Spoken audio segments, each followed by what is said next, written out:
المصدر الاول لعدم ثقتك في نفسك هي عيلتك. وحشتوني فيديو جديد في قناة سماسيمو، واهلا وسهلا في يوميات بنت شبهكم. النهارده احنا جايبين ورقه وقلم وهنكتب وكتبنا، وفيديو بصراحه طالع من القلب، لان دي اكتر حاجه ممكن تعكنن على البنت في حياتها، ان هي تحس ان شكلها وحش وان هي فيها عيوب. دي اكتر حاجه بجد ممكن تنغص على بنت عيشتها. فانا الفيديو بتاع النهارده ده بجد مهم جدا جدا فوق الوصف. فقبل ما نبدا الفيديو عايزه اوريكم حاجه جبتها بصراحه. بصوا لي، جبت اللي هو الجهاز بتاع المساج ده، عايزه اوريه لكم عشان انا فرحانه بيه جدا. بصوا بصوا يا جماعه، انا بس عندي يعني سؤال بسيط لصانع هذه الاداه. دلوقتي رجل مين هتخش هنا بجد؟ يعني ازاي بجد ده يخش في رجل بني ادمه؟ تقريبا يعني هو بيتوسع كده، بس حاسه ان هو هيبقى ضيق قوي. انا هجربه شهر واجي اقول لكم بقى ايه عمل ايه ولا ما عملش ايه. زي ما قلت لك الفيديو بتاع النهارده مهم، واحنا كاتبين حاجات كتيره، فروحي هاتي حاجه تشربيها لان انا بصراحه جايبه. وتعالي لي بقى عشان احنا هنتكلم النهارده كلام من العيار التقيل. انتي لما بتحسي انك انتي شكلك وحش او فيكي عيب او فيكي عيوب حتى في شكلك او في جسمك انتي مش متقبلاها، ده مش بيجي كده في يوم وليله. انا بس هفاجئك هو بيجي منين ونحله سوا. يعني ازاي اصلا نتفادى الحاجات دي لما تواجهنا تاني، او لما تقابلنا تاني، او لما الكلام ده يتقال لنا تاني. اول مصدر انك انت تحسي انك انت مش واثقه في نفسك ولا في شكلك هي العيله. طبعا انا عارفه ان في ناس كتير دلوقتي هتوافقني الرأي، وفي ناس هتفتكر قد ايه فعلا في ناس اذتها، سواء باباها سواء مامتها سواء اخوها سواء جوزها حتى. يعني في ستات كتير قوي بتشتكي ان جوزها في الرايحه والجايه بيقولها انتي شكلك اتغير، انتي شكلك بقى تخن، انتي شكلك مش عارفه ايه، شوفي فلانه شوفي علانه اعملي زيهم. الكلام ده كله بينغص على البنت عيشتها. طب ازاي اصلا نحله؟ طيب سيبنا من الموقف بتاع العيله ده وان هم يعني بيبقوا اول سبب. تاني سبب هو كلام الناس. انا هحكي لكم موقف صغير كده حصل معايا. بصوا بقى، انا الفتره دي تخنانه شويه، حاسه ان خدودي شكلها تحفه حلو. قبل ما اتخن كان وشي ايه رفيع شويه عن كده، فكانت الناس بتقعد تقول لي ايه بجد كل لما يشوفوني، يعني في ناس كده اشخاص بعينها كل لما تشوفني كانت تقعد تقول لي انتي خاسه قوي، انتي وشك خاسس، انتي شكلك تعبان. انا بجد كنت بعيط والله العظيم، الكلام ده فعلا كان بيعيطني. بس ده كان الاول، انا جايه دلوقتي اقول لكم من تجربه فعلا انا عشتها. فكنت بعيط اوقات كنت بعيط، واوقات تاني كنت بحس اللي هو يعني ضربه الدنيا طناش كده ولا هممني. المهم ان انا دلوقتي تخنانه وحاسه ان شكلي حلو. انتوا عارفين بقى الناس دي سابت ان انا بقيت قمر، بجد سابت ان انا بقيت قمرين مش قمر واحد. وايه، انتي تخنانه شويه انتي لازم تخسي، انتي هتروحي فين تاني؟ انتوا متخيلين بجد ان في ناس واصله لدرجه ان هي مش لاقي حاجه تعملها في حياتها غير ان هي بس تعلق على شكلك. تبص كده انتي تخنانه، انتي خسانه، انتي وشك عامل، انتي تحت عينك اسود، انتي مالك، انتي عيانه، هو انتي كويسه، هو انتي مش عارفه ايه. وهي فاضيه ما بتعملش حاجه في حياتها غير ان هي تعلق عليكي. طيب انا ازاي اصلا هواجه اهلي او ازاي اتعامل مع الناس دي؟ يعني الناس دي كلها توكسيك في حياتنا بجد. ازاي اصلا هواجههم وازاي اصلا احب نفسي؟ يعني انا مثلا لو عندي انا شايفه ان انا عندي عيب مثلا، مناخيري مش عجباني، بقي مش عاجبني، ازاي احب نفسي؟ اول حاجه احساسك انك انتي مش جميله ده ملوش علاقه خالص بجمالك الحقيقي. طب هو ايه جمالك الحقيقي؟ اول حاجه لازم تبقي فاهمه ان انتي كبنوته بتتعاملي على اساس الجوهر. صدقيني ربنا كرمنا كلنا بشكل يتناسب معانا، بملامح هتناسبك انتي. ولو ليكي ملامح تانية وانتي حاسه ان لا المفروض يبقى ملامحي عامله كده او كده، مش هتبقى احسن حاجه عليكي، لان ربنا بجد خلقنا في احسن تقويم. فانتي لازم تبقي فاهمه ان جمالك الحقيقي هو جوهرك. هتقولي طب ما ياما في بنات كتير حلوه وشكلها حلو ومحدش بيهتم هي داخلها ايه. صدقيني انا لما اتعامل مع بنات، انا اتعاملت مع بنات كتير قوي، بيبقى في ما شاء الله بجد بنات حلوين جدا، هي بتبقى فاضيه من جواها، فهي بتبقى حاسه ان هي شكلها مش حلو، اللي هي شويه بتقول للقمر التاخر انا هقعد مكانك، وبجد بجد بتبقى شايفه ان هي شكلها مش حلو. فانتي لو فاضيه من جواكي طول الوقت هتحسي ان انت شكلك مش حلو. لو انت طول الوقت مركزه ان انا طلع لي حبايه، ان انا عندي عيب هنا، الناس هتركز على العيب ده. لو انت مثلا ايه، مثلا طول الوقت انا حاسه ان انا ايه، ان انا تحت عيني اسود، ماشي، فانا كل ما اقابل صحابي هقول لهم هو انت تحت عيني اسود، هو انتوا شايفين تحت عيني اسود، انا حاسه ان تحت عيني اسود. فهم كل مره حتى لو انت ما جبتيش سيره هيقولوا لك ايه، انت تحت عينك المره دي اسود شويه، انت مالك، انت مرهقه. هم بقى يفضلوا بقى ويغوطوا في الموضوع اكتر. فانت لو فاضيه من جواكي وعماله تركزي على العيوب اللي عندك وسايبه كل النعم اللي ربنا مديها لك، صدقيني انت كل الناس اللي حواليكي هتركز على العيب ده. عارفين انتوا اللي هو ايه، يعني كان في مره الرسام ده كان عامل تجربه، او كان في يعني ناس كده عاملين تجربه ان في بنوته هتخش على رسام، والبنوته دي هتقعد تشرح للرسام ده ملامحها عامله ازاي. فالرسام فعلا على فكره دي تجربه اتعملت، الرسام رسم البنوته بالملامح اللي هي حكتها، وبعد كده المجتمع او الناس اللي كانوا موجودين في القاعه دخلوا لنفس الرسام وحكوا له الملامح بتاعه البنت دي شكلها ايه. بتاع الانابيب في الشارع ما شاء الله، يعني هو قال لك انت تعملي فيديو فانا هاجي اتدخل، احنا هنتلاشى الصوت اللي احنا سمعناه ده. المهم يعني المجتمع والناس اللي كانوا موجودين دخلوا للرسام، فايه اللي حصل، الملامح البنوته اللي هم حكوها كانت احلى بمراحل من اللي هي حكتها ووصفتها عن نفسها.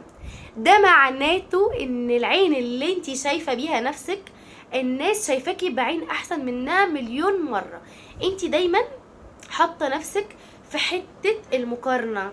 اصلا انا ببقى قاعده مثلا صاحيه من النوم وامسك موبايلي افتحه اقلب كده كده كده كده كده، هلاقي بقى على انستجرام وعلى التيك توك وعلى اليوتيوب بنات قمر ولا غلطة، الشعر متسرح ايه، الحواجب عاملة في بعض ازاي، الرموش عاملة ازاي، حاطة روج شكله ايه. فانا مخي بيوديني الحتة اللي هو هما البنات دي بتبقى صاحية عاملة ازاي، امال انا دلوقتي صاحية شعري منكوش ونايمة ببيجامة بنطلون وتيشيرت مختلفين، اكيد اكيد انا الوحيدة اللي على الكوكب اللي بصحى كده.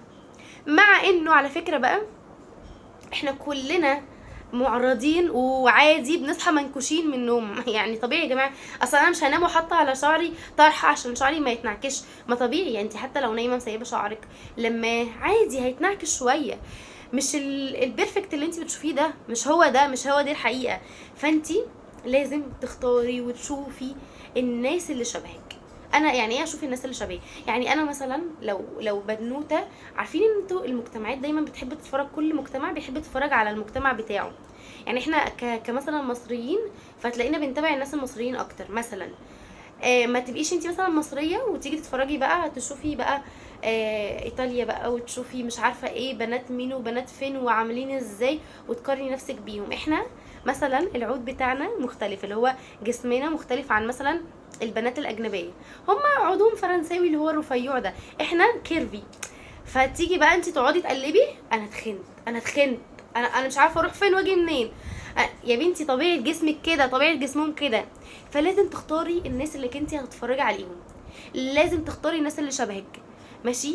ما تجيش تقارني نفسك بواحده هي ولا شبهك ولا لونك ولا زيك ولا طريقتها زي طريقتك، وتيجي تقولي انا وحشه انا فيا كذا وهي فيها كذا، وتشتغلي بقى شغل المقارنات ده اللي هو انا وحشه انا مش عارفه ايه، وتعيشي طول حياتك عشريناتك تلاتيناتك اربعيناتك خمسيناتك مش عارفه تستمتعي بحاجه واحده بس. واحده في التسعينات عايشه حياتها، وتيجي انت في الكومنتات طنط عايشه حياتي وانا عايشه حياتها. ما طبيعي هي عايشه حياتك اللي هي مبسوطه بيها عشان خاطر هي عرفت تتبسط بشكلها وبسنها وبطبيعتها وتحب نفسها، ما تحطش نفسها في مقارنات، فطبيعي هتبقى عايشه مبسوطه. ده الف ب كده عشان تبقي مبسوطه. طبعا انا بواجه بقى ناس كتير من عيلتي، حتى لو جوزي حتى لو اخويا لو خطيبي بيتنمر على شكلي، بلاش بيتنمر دي عشان كلمه كبيره قوي، بيتريق على شكلي بايه، بحته الهزار، انا بهزر هو انت زعلتي بجد، انا بهزر هو انت ليه بتزعلي، لا. طب اتعامل مع الموضوع ده ازاي؟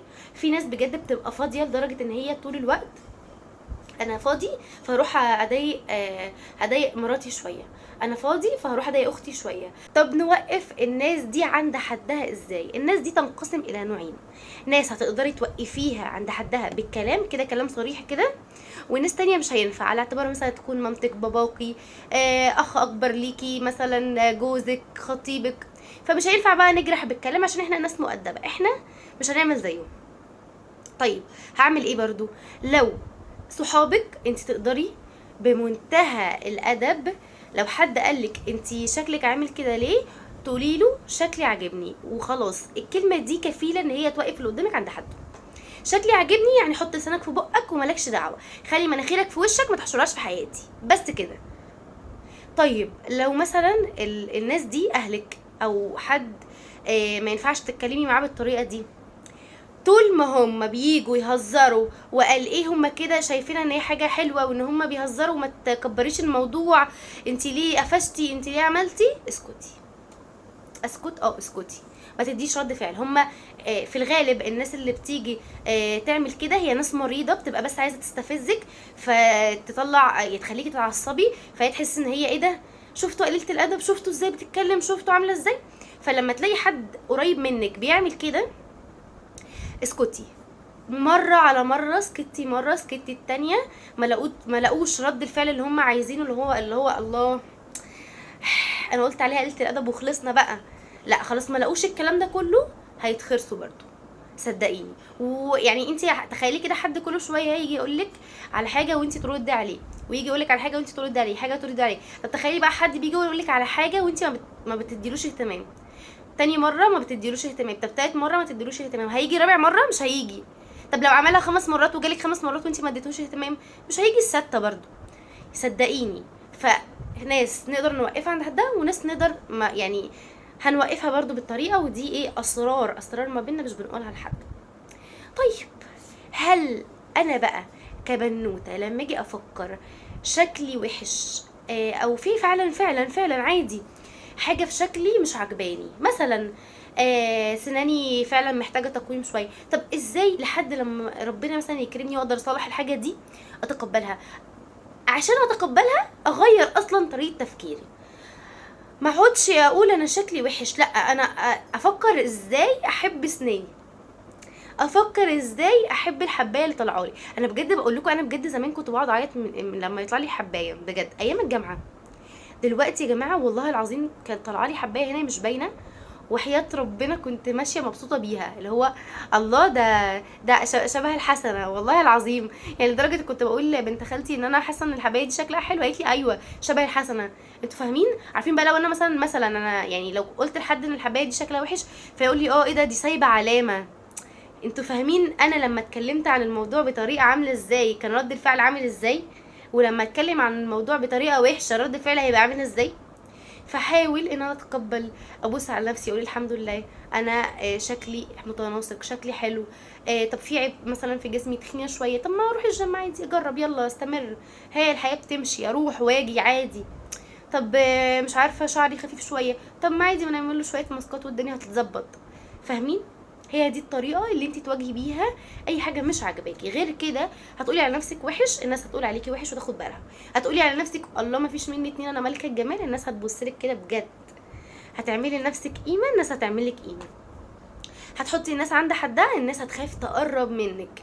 مش هتخاف تقرب منك بقى ان انت بتعضي وكده، لا، هتحترمك، هتقول خلاص فعلا انا لو اتكلمت معاها الكلمه مش هتعجبها هلاقي رد فعل مش هيعجبني. وبس ده الجزء الاول. ولو لقيت فيه تفاعل لايكات بقى وكده دلعوني. لو وصلتوا لحد هنا حطوا قلب لونه اسود عشان انا لابسه اسود في الكومنتات. وبس كده. الفيديو الجاي بقى احنا ممكن نعمله بارت 2، ممكن ايه يبقى فيديو مختلف خالص، انا لسه مش عارفه. والمره الجايه هبقى اقول لكم الجهاز ده عمل معايا ايه. وبس كده، انا بحبكم قد الدنيا، وانت شكلك عسوله، وانا عارفه ان بتتفرج على الفيديو ده وشايفه نفسها مش حلوه تقول القمر قوم عشان انا اقعد مكانك. وبس كده، باي.